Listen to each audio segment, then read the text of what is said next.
IPC nomenclature का fourth video है। Third video में हमने जो है आईपीसी नॉमेनक्लेचर के 5 स्टेप को डिस्कस किया था। ये है आपका, देखिए, first step word root, second step primary suffix और third step secondary suffix, fourth step primary prefix and fifth step आपका है सेकेंडरी प्रीफिक्स। इन 5 स्टेप को हमने जो है थर्ड वीडियो में डिस्कस किया था। फोर्थ वीडियो में हम उसको और भी डिटेल में स्टडी करेंगे। तो हमने एक एग्जांपल लेके डिस्कस किया था, यहाँ पर हम एक और एग्जांपल ले रहे हैं। फोर्थ वीडियो में हमारा ये नेक्स्ट एग्जांपल है, इसमें हम देखेंगे कि इसका नॉमेनक्लेचर कैसे करेंगे। तो कोई भी ऑर्गेनिक कंपाउंड है, हमने आपको बताया पहले भी कि किसी भी ऑर्गेनिक कंपाउंड का नॉमेनक्लेचर करना है तो हमको 5 स्टेप फॉलो करने हैं। तो स्टेप फर्स्ट है, तो स्टेप फर्स्ट से हम स्टार्ट करेंगे। स्टेप फर्स्ट में हमें वर्ड रूट फाइंड आउट करना है, और वर्ड रूट फाइंड आउट करने के लिए हमें क्या करना होगा कि जो भी ऑर्गेनिक कंपाउंड दिया है उसमें उपस्थित कार्बन एटम की नंबरिंग करनी होगी। तो देखिए, नंबरिंग हम करने चल रहे हैं। आप देख रहे हैं कि OH यहाँ पर है। OH क्या है? अल्कोहल है। अल्कोहल आपका फंक्शनल ग्रुप है, इसलिए इधर कोई फंक्शनल ग्रुप नहीं है, इस तरफ फंक्शनल ग्रुप है, इसलिए नंबरिंग हम फंक्शनल ग्रुप की तरफ से करेंगे, क्योंकि हमें फंक्शनल ग्रुप को प्रायोरिटी देनी है। तो 1 2 3 4 एंड 5। अब आपको पता है कि दिए हुए ऑर्गेनिक कंपाउंड में हम नंबरिंग कर ली। हमने नंबरिंग करने के बाद हमें 5 कार्बन एटम मिले हैं। यदि 5 कार्बन एटम मिलते हैं तो हमारा वर्ड रूट हमें मिल जाएगा पेंट। 5 कार्बन है तो वर्ड रूट पेंट हो जाएगा। 5 आप देख रहे हैं कि फर्स्ट स्टेप कंप्लीट हो गया। अब हम स्टेप सेकंड की तरफ बढ़ेंगे। स्टेप सेकंड में हमें प्राइमरी सफिक्स ढूंढना है, और प्राइमरी सफिक्स के लिए हमने बताया था कि हमारे पास 3 चीजें हैं प्राइमरी सफिक्स में, एन, इन या फिर आइन। एन के लिए कार्बन कार्बन के बीच में सिंगल बॉन्ड होना चाहिए, इन के लिए डबल बॉन्ड होना चाहिए, और आइन के लिए ट्रिपल बॉन्ड होना चाहिए। तो अब हम इस कंपाउंड को देखते हैं, क्योंकि हमें प्राइमरी सफिक्स ढूंढना है। तो हम अब इस कंपाउंड को देखेंगे। अब इस कंपाउंड में हम प्रत्येक कार्बन के बीच में देखेंगे कि क्या प्रत्येक कार्बन के बीच में सिंगल बॉन्ड ही है या एक भी डबल या ट्रिपल बॉन्ड उपस्थित है। तो हम देखेंगे, इधर से स्टार्ट करेंगे कार्बन नंबर 1 से। देखिए, इस कार्बन नंबर 1 और कार्बन नंबर 2 के बीच में सिंगल बॉन्ड है। फिर आगे बढ़ेंगे, कार्बन नंबर 2 और कार्बन नंबर 3 के बीच में भी सिंगल बॉन्ड है। अब हम देखेंगे कार्बन नंबर 3 और कार्बन नंबर 4 के बीच में सिंगल नहीं डबल बॉन्ड उपस्थित है। और हम देखेंगे फिर 4th और 5th में भी देखेंगे तो यहाँ पर भी सिंगल बॉन्ड उपस्थित है। तो कहने का मतलब ये है कि इस ऑर्गेनिक कंपाउंड में कार्बन नंबर 3 ऐसी पोजीशन है जहाँ पर डबल बॉन्ड उपस्थित है। कार्बन नंबर 3 पर डबल बॉन्ड उपस्थित है, और दिए हुए ऑर्गेनिक कंपाउंड में यदि एक भी डबल बॉन्ड उपस्थित होता है तो हम डबल बॉन्ड के लिए इन वर्ड यूज करते हैं। और इन लिखने से पहले हम ये देखेंगे कि वो डबल बॉन्ड किस पोजीशन पर है। तो हम देख रहे हैं कि वो कार्बन नंबर 3 पर उपस्थित है। तो हमारे लिए प्राइमरी सफिक्स, इस कंपाउंड के लिए प्राइमरी सफिक्स हमारा हो जाएगा 3 primary suffix 3 word root pent. ये 2 स्टेप हमारे कंप्लीट हो गए। Step first word root pent हो गया, स्टेप सेकंड 3 हो गया। क्यों 3 हुआ? हमने कहा कि यदि, फिर से हम इसको देख लेंगे, यदि दिए हुए ऑर्गेनिक कंपाउंड में एक भी डबल बॉन्ड उपस्थित होता है तो इन वर्ड यूज करेंगे। यदि एक भी ट्रिपल बॉन्ड उपस्थित होगा तो आइन यूज करेंगे। और हम देख रहे हैं कि सिंगल चार बॉन्ड के कार्बन के बीच में तो सिंगल बॉन्ड है, बट कार्बन नंबर 3 पर आप देख रहे हैं तो डबल बॉन्ड उपस्थित है, और 3rd पर है, इसलिए हम इसको 3 इन लिखेंगे। जैसे ही हमारा सेकंड स्टेप कंप्लीट होगा तो हम 3rd स्टेप की तरफ जाएंगे। तो स्टेप 3rd हम देखते हैं। स्टेप 3rd की तरफ जाते हैं तो स्टेप 3rd में देखिए हमें क्या ढूंढना होता है। स्टेप 3rd में आप देख रहे हैं हमको सेकेंडरी सफिक्स ढूंढना है। सेकेंडरी सफिक्स हमें क्या बताता है? सेकेंडरी सफिक्स फंक्शनल ग्रुप बताता है। अब आप देख रहे हैं कि यहाँ फंक्शनल ग्रुप के रूप में OH उपस्थित है, हाइड्रोक्सिल समूह उपस्थित है, अल्कोहल है। अब OH के लिए सेकेंडरी सफिक्स हमने ऑलरेडी 3rd वीडियो में डिस्कस किया है, टेबल बनाया है, टेबल को आप लर्न कर लेंगे। तो OH, यदि OH है तो OH के लिए secondary suffix all word use होता है, ऑल होगा। अब हम देखेंगे कि ये OH किस कार्बन पे है। अब हम देख रहे हैं कि OH जो है वो कार्बन नंबर 1 पे है। यदि OH कार्बन नंबर 1 पर है तो सेकेंडरी सफिक्स ऑल यूज होगा और इसके आगे हम पोजीशन इंडिकेट नहीं करेंगे, पोजीशन नहीं लगाएंगे, और चाहे तो लगा भी सकते हैं, और क्योंकि इसकी पोजीशन 1 है, नहीं भी लगाते हैं तो ये माना जाता है कि ये पोजीशन 1 पर है। यदि 2 पर, 3 पर, 4 पर या 5 पे होता तो हम ऑल के आगे कार्बन की पोजीशन को भी इंडिकेट करते, जिससे हमें पता चलता है कि OH ग्रुप जो है वो किस कार्बन पर उपस्थित है। अब हमारा ये 3rd स्टेप कंप्लीट हो जाता है। अब हम आते हैं स्टेप 4। स्टेप 4 में हमें ढूंढना है प्राइमरी प्रीफिक्स। स्टेप 4 में हमें प्राइमरी प्रीफिक्स देखना है। अब हम इस कंपाउंड को देखेंगे तो इस कंपाउंड में अब हमें प्राइमरी प्रीफिक्स हमें क्या बताता है, ये बताता है कि कंपाउंड साइक्लिक है या एसाइक्लिक है। अब आप देख रहे हैं कि कंपाउंड बिल्कुल खुला हुआ है, खुली चेन है, आपको जो है साइक्लिक नहीं दिखाई दे रहा है। इसका मतलब यह है कि कंपाउंड साइक्लिक नहीं बल्कि एसाइक्लिक है। और हमने बताया है कि यदि कंपाउंड साइक्लिक होता है तो साइक्लो प्राइमरी प्रीफिक्स यूज करते हैं, और यदि कंपाउंड एसाइक्लिक होता है तो हम प्राइमरी प्रीफिक्स के स्थान पर कोई चीज ऐड नहीं करते। कहने का मतलब ये है कि स्टेप 4 हमारा, इसमें हमें प्राइमरी प्रीफिक्स नहीं ऐड करना है, क्योंकि जो है ये कंपाउंड एसाइक्लिक है, साइक्लिक नहीं है। अब हम अगले स्टेप की तरफ पहुंचेंगे तो अगला स्टेप हमारा स्टेप 5 है। स्टेप 5 में हमें सेकेंडरी प्रीफिक्स ढूंढना है। सेकेंडरी प्रीफिक्स क्या बताता है, ये प्रतिस्थापी समूह को बताता है। अब आप देख रहे होंगे प्रतिस्थापी समूह नहीं भी समझ में आ रहा तभी आप कंपाउंड को देख के समझ सकते हैं कि प्रतिस्थापी समूह क्या हो सकता है, क्योंकि आपने कार्बन की संख्या को इंडिकेट कर दिया, हाइड्रोक्सिल समूह अल्कोहल को इंडिकेट कर दिया, डबल बॉन्ड को, इस चेन की तो आपने नंबरिंग कर ली, इस चेन की आपने नंबरिंग कर ली, इस चेन के लगभग नाम ढूंढ लिए, सिर्फ इसको आपने नहीं लिख रखा है। इसका मतलब यही प्रतिस्थापी समूह होना चाहिए। और ये आपका प्रतिस्थापी समूह सब्स्टिट्यूएंट ग्रुप है। जब ये सब्स्टिट्यूएंट, अब ये है क्या सब्स्टिट्यूएंट ग्रुप, ये आपका ब्रोमीन है। तो ब्रोमीन के लिए हम सब्स्टिट्यूएंट, ब्रोमीन के लिए हम सेकेंडरी प्रीफिक्स का क्या वर्ड, कौन सा वर्ड यूज करते हैं, ब्रोमो। और एक ही सब्स्टिट्यूएंट ग्रुप दिखाई दे रहा और सब्स्टिट्यूएंट ग्रुप नहीं है, और वो सिर्फ ब्रोमीन है। ब्रोमीन के लिए हम secondary prefix bromo word use करते हैं, और फिर ब्रोमो वर्ड लिखने के बाद हम ये देखेंगे कि ये किस कार्बन पर, दिए हुए ऑर्गेनिक कंपाउंड में किस कार्बन पर उपस्थित है। यदि कार्बन नंबर 1 पर उपस्थित होगा तो हम इसके आगे पोजीशन नहीं इंडिकेट करेंगे, लेकिन कार्बन नंबर 1 के अलावा किसी भी कार्बन पर उपस्थित होगा तो हम पोजीशन को इंडिकेट करेंगे। अब आप देख रहे हैं कि ये कार्बन नंबर 2 पर है तो इसके आगे हम 2 लगा देंगे, 2 ब्रोमो। अब आप देख रहे हैं कि आपने आईयूपीएसी नॉमेनक्लेचर के 5 स्टेप को कंप्लीट कर लिया है। अब हमें इन 5 स्टेप को जोड़ करके इसका कंप्लीट नाम बनाना है। कैसे जोड़ेंगे, अब हमने आपको बता रखा है कि सबसे पहले स्टार्ट हम पेंट से, वर्ड रूट से करते हैं। तो वर्ड रूट हमारे पास क्या है, पेंट। पेंट लिखेंगे, स्टेप 1 पेंट। अब हम स्टेप 2 की तरफ जाएंगे। स्टेप 2 में अब आपको बस इतना याद रखना है कि हम किसको कहाँ पे लगाते हैं। स्टेप 1 में हमने देखा पेंट, इसको हमने कहीं भी लिख दिया। अब स्टेप 2 में हम देख रहे हैं प्राइमरी सफिक्स से, हमने बताया है प्राइमरी सफिक्स हमेशा वर्ड रूट के पीछे लगाया जाता है, तो हम इसके पीछे लगा देंगे पेंट प्लस 3 इन लिख दिया हमने। अब हम प्राइमरी सफिक्स के बाद हम 3rd स्टेप पे जाएंगे। 3rd स्टेप हमारा सेकेंडरी सफिक्स है, और सेकेंडरी सफिक्स कहाँ पर ऐड होता है, ये प्राइमरी सफिक्स के पीछे ऐड होता है।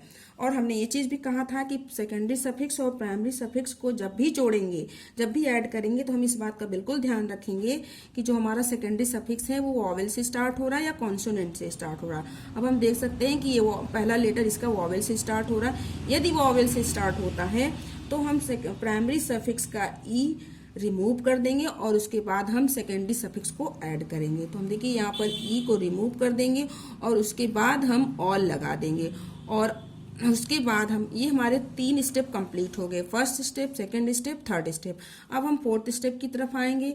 4th स्टेप प्राइमरी प्रीफिक्स है, कुछ भी नहीं है यहाँ पर क्योंकि कंपाउंड एसाइक्लिक था, तो ये आगे की तरफ इसको छोड़ देंगे क्योंकि कुछ भी नहीं लिखना, कुछ मिला ही नहीं तो हम लिखेंगे कहाँ से। 5th स्टेप है, 5th स्टेप आपका सेकेंडरी प्रीफिक्स है। अब सेकेंडरी प्रीफिक्स आप देख रहे हैं आपको क्या मिल गया है, 2 ब्रोमो मिल गया, उसको हम आगे लगाएंगे क्योंकि प्राइमरी प्रीफिक्स नहीं था। प्राइमरी प्रीफिक्स सेकेंडरी प्रीफिक्स दोनों वर्ड रूट के आगे लगते हैं। यदि प्राइमरी प्रीफिक्स नहीं होगा तो सेकेंडरी प्रीफिक्स प्राइमरी प्रीफिक्स के स्थान पर लिखा जाएगा। और हमें क्या मिल गया है, 2 ब्रोमो मिल गया है। तो ये हमारा पूरा का पूरा नाम मिल गया। अब हम इसको जो जोड़ के लिखा है इसको कंप्लीट नाम लिखेंगे, 2 ब्रोमो पेंट 3 इन का ई रिमूव कर देंगे और उसके बाद ऑल लगा देंगे, तो ये इस कंपाउंड का ये नाम हो गया 2-ब्रोमो पेंट 3-इनॉल। तो इस तरीके से हमने आपको 2 एग्जाम्पल देख करके ये 5 स्टेप कंप्लीट कराए हैं। अब हम इसको और भी डिटेल में पढ़ेंगे फंक्शनल ग्रुप को देखते हुए।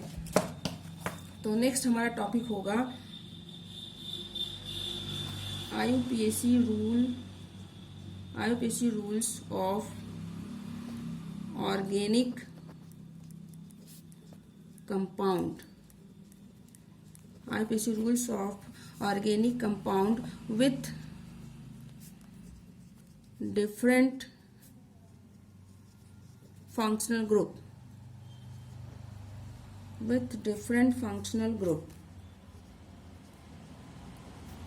तो अब हम IUPAC रूल देखेंगे ढेर सारे ऑर्गेनिक कंपाउंड का, जिसमें कि फंक्शनल ग्रुप आपको अलग अलग मिलेंगे। तो हम स्टार्ट करते हैं। तो IUPAC rule different functional group का स्टार्ट करने से पहले हम एक एक्स्ट्रा टॉपिक ले लेते हैं। हमने इसको पहले भी बताया, लेकिन यहाँ पर थोड़ा डिटेल में बताएंगे। वो है हमारा एल्किल ग्रुप। थोड़ा सा इसको हम यहाँ पर फिर से रिवाइज कर लेंगे। एल्किल ग्रुप क्या होता है, इसको किससे इंडिकेट करते हैं। एल्किल ग्रुप को हम, या एल्किल ग्रुप का जो भी इंडिकेशन है या जनरल वर्ड, जनरल फॉर्मूला, या एल्किल ग्रुप को हम आर से इंडिकेट करते हैं। R, capital R, that is alkyl group. और इसका जनरल फॉर्मूला, ये पहला स्टेप हो गया कि एल्किल ग्रुप को हम किससे दर्शाते हैं, किससे इंडिकेट करते हैं, कैपिटल आर। कैपिटल आर का मतलब क्या है, एल्किल ग्रुप। Alkyl group. और ये जो आगे हमने लाइन खींच रखी है, देख रहे हैं, ये क्या है, बॉन्ड है। ये बॉन्ड है, ये माइनस का साइन नहीं है, ये आपका एल्किल ग्रुप है। अब हम देखेंगे इसका जनरल फॉर्मूला क्या होता है। एल्किल ग्रुप का जनरल फॉर्मूला, एल्किल ग्रुप का जनरल फॉर्मूला हमने बता रखा है CnH2n+1। N क्या है, यहाँ पर ये कार्बन है, ये हाइड्रोजन है। और N क्या होता है, N हमने आपको बताया, N है number of carbon atom, number of carbon atom. और N कहाँ से स्टार्ट होगा, 1 2 3 4 5 ऐसे ही बढ़ता जाता है। तो इस तरीके से हम बना लेंगे। तो जैसे हमने अगर N = 1 ले लिया, तो फॉर्मूले में अगर हम रख देते हैं C1H2 × 1+1, तो हमें क्या फॉर्मूला मिल जाएगा, CH3। तो CH3 भी लिख सकते हैं, लेकिन इसके आगे हम बॉन्ड क्यों लगाते हैं, क्योंकि कार्बन की वैलेंसी 4 होती है और इस कार्बन से केवल 3 हाइड्रोजन लगे थे, इसलिए इसकी वैलेंसी को पूरा करने के लिए हमने एक बॉन्ड आगे खींच रखा है।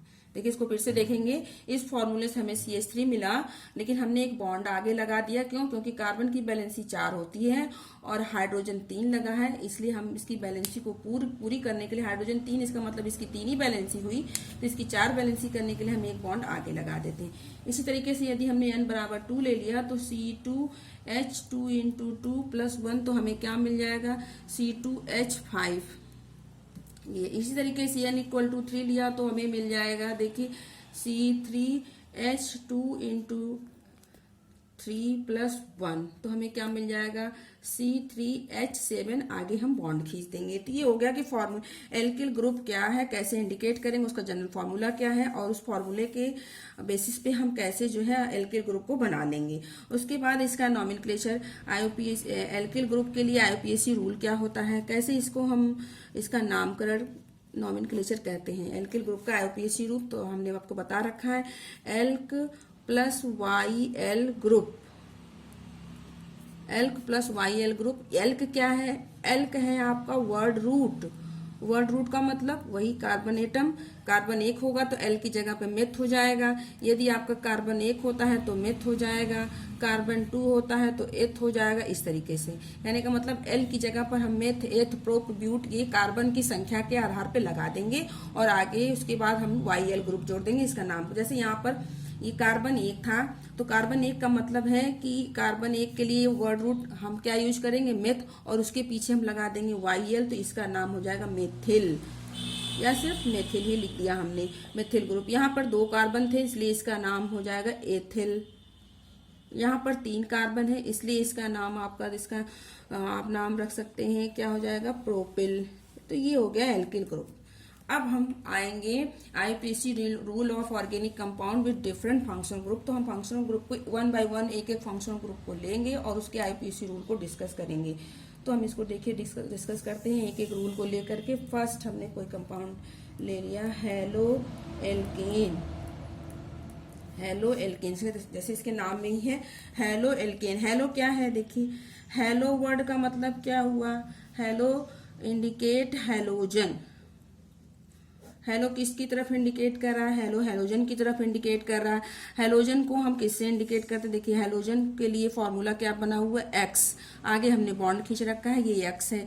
और एक्स का मतलब कौन कौन से हेलोजन हमें आप यहाँ पे लेंगे, यहाँ पर फ्लोरीन है, क्लोरीन है, ब्रोमीन और आयोडीन, ये आपके हेलोजन हो गए।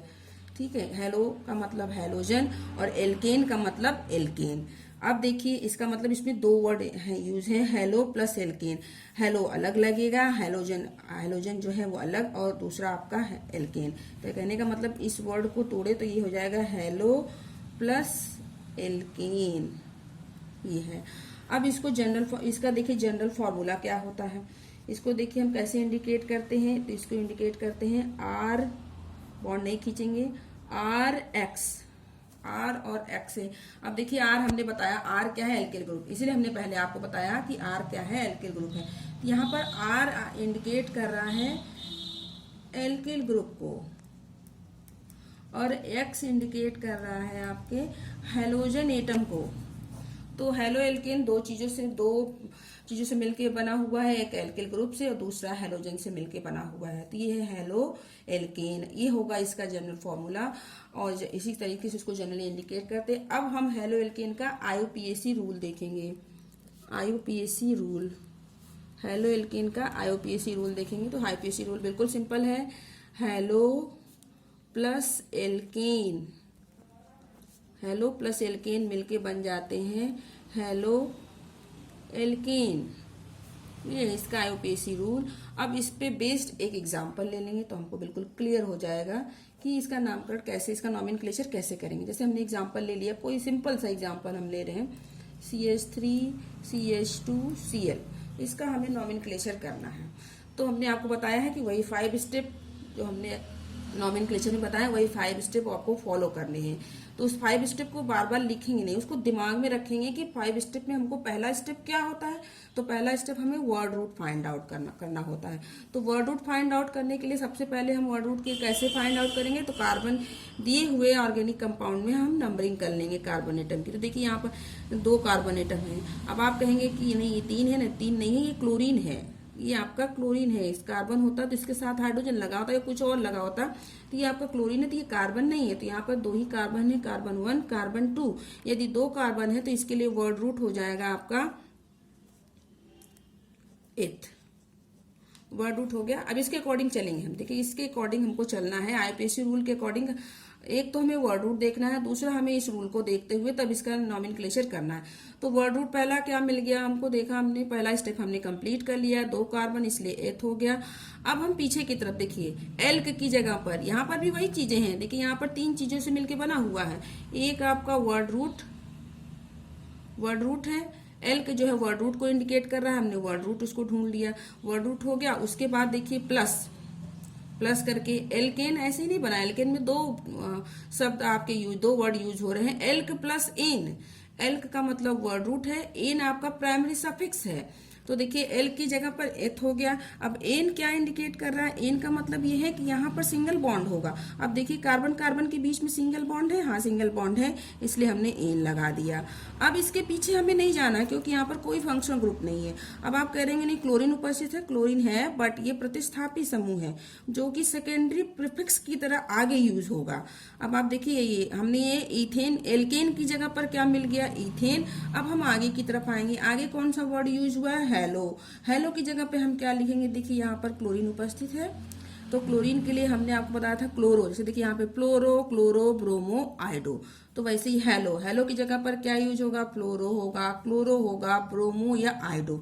फिलहाल हमारे पास क्या है, क्लोरीन है, इसलिए इसके आगे हम क्या ऐड कर देंगे, क्लोरो। तो इसका नाम क्या हो गया, क्लोरो एथेन। कंप्लीट नाम हमें इसका मिल गया क्लोरो एथेन। क्लोरोएथेन। कहने का मतलब ये है कि अगर हम इस आईयूपीएसी रूल को देखें तो इसमें 3 चीजें इन्वॉल्व हैं। हेलो एल्केन के आईयूपीएसी रूल में अगर हम देखें तो हमारे 3 वर्ड हैं। कौन कौन से? हेलो का मतलब ये हो गया सेकेंडरी प्रीफिक्स, ये आपका सेकेंडरी प्रीफिक्स है, और ये आपका एल्केन की जगह पर वर्ड रूट है, वर्ड रूट। और आगे क्या हम देखेंगे तो ये आपका क्या हो गया, ये आपका प्राइमरी सफिक्स हो गया। तो इन 3 चीजों से मिलकर के हेलो एल्केन के ऑर्गेनिक कंपाउंड का नॉमेनक्लेचर हो जाता है। अब यहाँ पर हम यहीं पर इसको रोकते हैं। अब नेक्स्ट वीडियो में हम नेक्स्ट जो है आपका डिफरेंट फंक्शनल ग्रुप के साथ फिर से स्टार्ट करेंगे और अगला फंक्शनल ग्रुप लेते हुए अगला एग्जाम्पल लेंगे।